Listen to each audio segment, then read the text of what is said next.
بسم اللہ الرحمن الرحیم۔ شروع اللہ کے نام سے جو نہایت رحم والا ہے۔ السلام علیکم، کیسے ہیں آپ؟ آج میں آپ کے ساتھ ایک ایسی کہانی لے کر حاضر ہوں جس میں حضرت محمد صلی اللہ علیہ وسلم کا حضرت فاطمہ علیہ السلام سے پیار اور ایک سنگ باپ کی مکمل واقعہ ہے۔ ایک دفعہ کا ذکر ہے کہ دور جہالت میں ایک بوڑھے شخص نے جب نبی کریم صلی اللہ علیہ وسلم کو حضرت فاطمہ رضی اللہ تعالیٰ عنہ سے محبت کرتے ہوئے دیکھا تو حیران زدہ ہو گیا۔ پھر اس کی آنکھوں سے آنسو نکل آئے۔ سوچنے لگا کہ کس طرح بے دردی سے میں نے اپنے پیارے جگر کو صرف دور جہالت کے رسم و رواج کی بنا پر زندہ درگور کر دیا تھا۔ یہ معاملہ دیکھ کر نبی کریم صلی اللہ علیہ وسلم نے فرمایا، آخر کیا داستان ہے؟ انہوں نے بیان کرنا شروع کیا کہ میری بیوی حاملہ تھی۔ ان دنوں میں ایک سفر پہ گیا ہوا تھا۔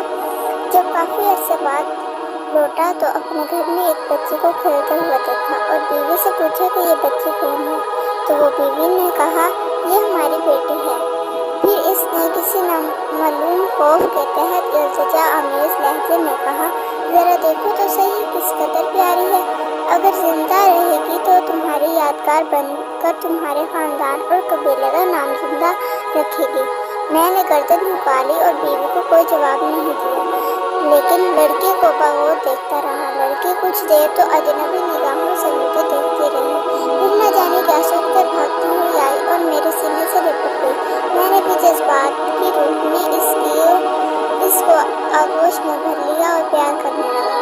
کچھ عرصے ایسے ہی گزرا کہ لڑکی آہستہ آہستہ بڑی ہوتی رہی اور کافی ہوشیار بھی بن گئی۔ جب وہ اپنی بلوغت کے قریب پہنچی تب اس کی ماں کو میری طرف سے بالکل اطمینان ہو چکا تھا کہ میرا رویہ بھی بیٹی کے ساتھ محبت امیز ہے۔ ایک دن میں نے اپنی بیوی سے کہا کہ ذرا اس کو بنا ایک قبیلے کی ایک شادی میں سے لے جاؤں گا۔ ماں بیچاری خوش ہوئی اور جلدی سے بیٹی کو سجا سنوار کر تیار کر دیا۔ میں نے لڑکی کا ہاتھ پکڑا اور گھر سے روانہ ہو گیا۔ ایک غیر آباد بیابان پر پہنچ کر پہلے سے تیار شدہ ایک گھوڑے کے قریب میں کھڑا ہو گیا۔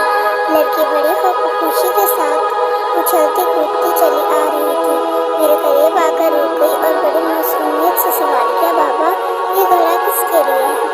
میں نے سپاٹ لہجے میں اس سے کہا کہ اپنے خاندان رسم و رواج کے مطابق میں تم کو اس میں دفن کر دینا چاہتا ہوں تاکہ تمہاری پیدائش سے ہمارے خاندان اور قبیلے کو جو ذلت و رسوائی ہوئی ہے اس سے نجات مل جائے۔ لڑکی کو صورتحال کا اندازہ ہوا تو اس کے چہرے کا رنگ اڑ گیا اور قبل اس کے کہ اس کی طرف سے کسی رد عمل کا اظہار ہو میں نے اس کو گھڑے میں دھکیل دیا۔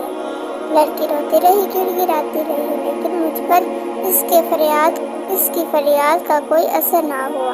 میں نے گھڑے کو مٹی سے بھر دیا، اگرچہ آخری وقت تک وہ ہاتھ اٹھائے مجھ سے زندگی کی بھیک مانگتی رہی، التجا کرتی رہی، لیکن افسوس میں نے اپنے دل کے ٹکڑے کو زندہ درگور کر دیا۔ لیکن اس کو آخری التجا بھی میرے کانوں میں لوہے ٹپکتی رہتی ہے کہ بابا تم نے مجھے تو دفن کر دیا لیکن میری ماں کو نہ بتانا، کہہ دینا کہ میں بیٹی کو اپنے قبیلے میں چھوڑ آیا ہوں۔ یہ سن کر حضور اکرم صلی اللہ علیہ وسلم کی آنکھوں سے آنسو جاری ہو گئے۔ اس وقت نبی اکرم صلی اللہ علیہ وسلم کی آغوش میں جناب فاطمہ زہرا علیہ السلام بیٹھی ہوئی تھی۔ ان کی آنکھیں بھی نم ہو گئیں۔ حضور اکرم صلی اللہ علیہ وسلم نے اپنی بیٹی کو سینے سے لگا لیا اور آپ صلی اللہ علیہ وسلم کے ہونٹوں پر یہ جملہ جاری ہو گیا کہ بیٹی تو رحمت ہے، اور پھر آسمان کی طرف دیکھتے ہوئے فرمایا، میں فاطمہ کو دیکھ کر اپنے مشام جان کو بہشت کی خوشبو سے معطر کرتا ہوں۔ یا اللہ، میں تجھ سے موت کے وقت آرام و راحت اور قیامت کے حساب و کتاب کے وقت عفو و مغفرت کا طلب ہوں۔ بیٹیاں اللہ پاک کی رحمت ہوتی ہیں، ان کی قدر کیجیے، اور یہ آپ لوگوں کے گھروں میں کچھ دن کے مہمان ہوتے ہیں، انہوں نے آپ کا گھر چھوڑ کے چلے جانا ہوتا ہے، لہٰذا ان سے محبت کیجیے، ان سے پیار کیجیے، کیونکہ نبی کریم صلی اللہ علیہ وسلم اپنی بیٹی فاطمہ الزہرا علیہ السلام سے بہت